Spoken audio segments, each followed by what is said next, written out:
સરદાર વલ્લભભાઈ પટેલની 150મી જન્મજયંતિની ઉજવણીના ભાગરૂપે છોટાઉદેપુર ખાતે યુનિટી માર્ચ પદયાત્રા યોજાઈ હતી।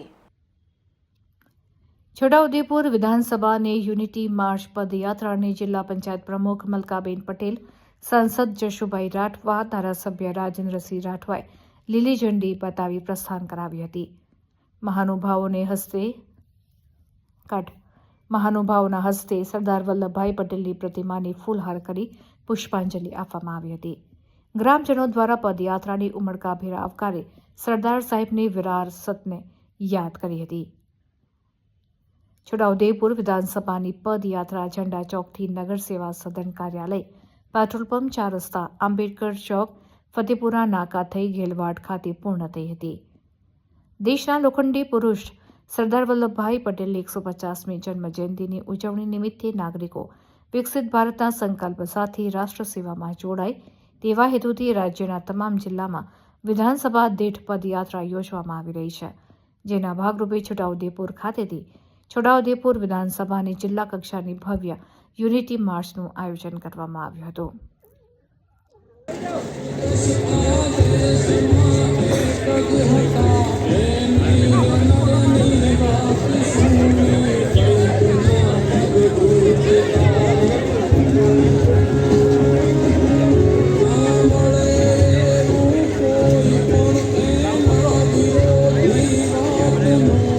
આજરોજ છોટાઉદેપુર વિધાનસભા ખાતે ઝંડા ચોકથી સરદાર વલ્લભભાઈ પટેલની યાદમાં આજે અહીંથી પદયાત્રા યોજવામાં આવી છે।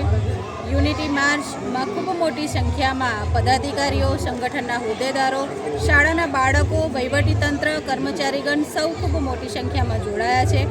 સરદાર વલ્લભભાઈ પટેલે જે પોતાના જીવનમાં સંઘર્ષો કર્યા છે અને એ સંઘર્ષોની યાદમાં સરદાર વલ્લભભાઈ પટેલની યાદમાં આ પદયાત્રા યોજાઈ રહી છે। એક ભારત શ્રેષ્ઠ ભારત બનાવવા માટે અને સૌ દેશવાસીઓને એક રાખવા માટે આ એકતા માટેનો એક સંદેશ આપવામાં આવે છે અને એની સરદાર વલ્લભભાઈ પટેલની યાદમાં આજરોજ છોટાઉદેપુર ખાતે ઝંડા ચોકથી આજે આનો શુભારંભ કરવામાં આવી રહ્યો છે।